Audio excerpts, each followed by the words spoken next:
ಅದು 2017ರ ಫೆಬ್ರವರಿ ತಿಂಗಳು. ಇಡೀ ಮಲಯಾಳಂ ಚಿತ್ರರಂಗವನ್ನೇ ಒಂದು ಸುದ್ದಿ ಗಡಗಡ ನಡುಗಿಸಿಬಿಟ್ಟಿತ್ತು.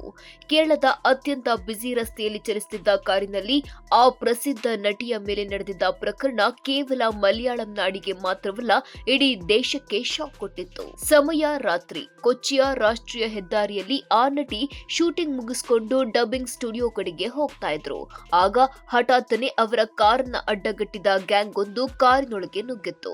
ಈ ಗ್ಯಾಂಗ್ ಲೀಡರ್ ಪಲ್ಸರ್ ಸುನಿ ಎಂಬಾತ. ಚಲಿಸುತ್ತಿದ್ದ ಕಾರಿನಲ್ಲೇ ಸುಮಾರು 2 ಗಂಟೆಗಳ ಕಾಲ ಆ ನಟಿಯ ಮೇಲೆ ಲೈಂಗಿಕ ದೌರ್ಜನ್ಯ ಎಸಗಲಾಗಿತ್ತು ಅಂತ ಆರೋಪಿಸಲಾಗಿತ್ತು.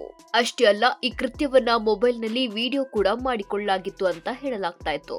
ಕೊನೆಗೆ ಕೊಚ್ಚಿಯ ಹೊರವಲಯದಲ್ಲಿರುವ ನಿರ್ದೇಶಕರೊಬ್ಬರ ಮನೆ ಹತ್ರ ಆ ನಟಿಯನ್ನ ಇಳಿಸಿ ಆರೋಪಿಗಳು ಪರಾರಿಯಾಗಿದ್ರಂತೆ.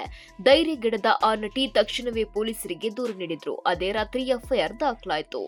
ಇಡೀ ದೇಶವೇ ಬೆಚ್ಚಿ ಬೀಳುವಂತೆ ನಡೆದ ಆ ಪ್ರಕರಣದ ತೀರ್ಪು ಕೊನೆಗೂ ಹೊರಬಿದ್ದಿದೆ. ಎರ್ನಾಕುಲಂನ ಪ್ರಧಾನ ಸೆಷನ್ ಕೋರ್ಟ್ ನಿನ್ನೆ ಐತಿಹಾಸಿಕ ತೀರ್ಪು ನೀಡಿದ್ದು, ಈ ಪ್ರಕರಣದಲ್ಲಿ ಮಾಸ್ಟರ್ ಮೈಂಡ್ ಎಂದು ಆರೋಪಿಸಲಾಗಿದ್ದ ಮಲಯಾಳಂನ ಪ್ರಭಾವಿ ನಟ ದಿಲೀಪ್ಗೆ ಬಿಗ್ ರಿಲೀಫ್ ಸಿಕ್ಕಿದೆ. ಆದರೆ ನಟಿಯ ಮೇಲೆ ನೇರವಾಗಿ ದಾಳಿ ಮಾಡಿದ ಪಲ್ಸರ್ ಸುನಿ ಸೇರಿದಂತೆ 6 ಜನರನ್ನ ತಪ್ಪಿತಸ್ಥರು ಎಂದು ಘೋಷಿಸಿದೆ. ದಿಲೀಪ್ ಬಚಾವಾಗಿರಬಹುದು, ಆದರೆ ಆ ನಟಿಯ ಮೇಲೆ ರಾಕ್ಷಸರಂತೆ ವರ್ತಿಸಿದ ಕಾಮುಕರಿಗೆ ಶಿಕ್ಷೆ ಫಿಕ್ಸ್ ಆಗಿದೆ. ಪ್ರಕರಣದ ಮೊದಲ ಆರೋಪಿ ಪಲ್ಸರ್ ಸುನಿ, ಚಾಲಕ ಮಾರ್ಟಿನ್ ಆಂಟನಿ, ಮಣಿಕಂಠನ್, ವಿಜೀಶ್, ಸಲೀಂ ಮತ್ತು ಪ್ರದೀಪ್ ಈ 6 ಜನ ಆರೋಪಿಗಳು ತಪ್ಪಿತಸ್ಥರು ಎಂದು ಕೋರ್ಟ್ ಹೇಳಿದೆ. ಇವರು ಮಾಡಿದ ಕೃತ್ಯಕ್ಕೆ ಎಂಥ ಶಿಕ್ಷೆ ಸಿಗಲಿದೆ ಅನ್ನೋದು ಡಿಸೆಂಬರ್ 12ರಂದು ಪ್ರಕಟವಾಗಲಿದೆ. ಕನಿಷ್ಠ ಪಕ್ಷ ಜೀವಾವಧಿ ಶಿಕ್ಷೆಯಾದ್ರೂ ಆಗಲಿ ಅನ್ನೋದು ನೊಂದ ನಟಿಯ ಪರ ಇರೋರ ಒಕ್ಕೊರಲ ಒತ್ತಾಯ.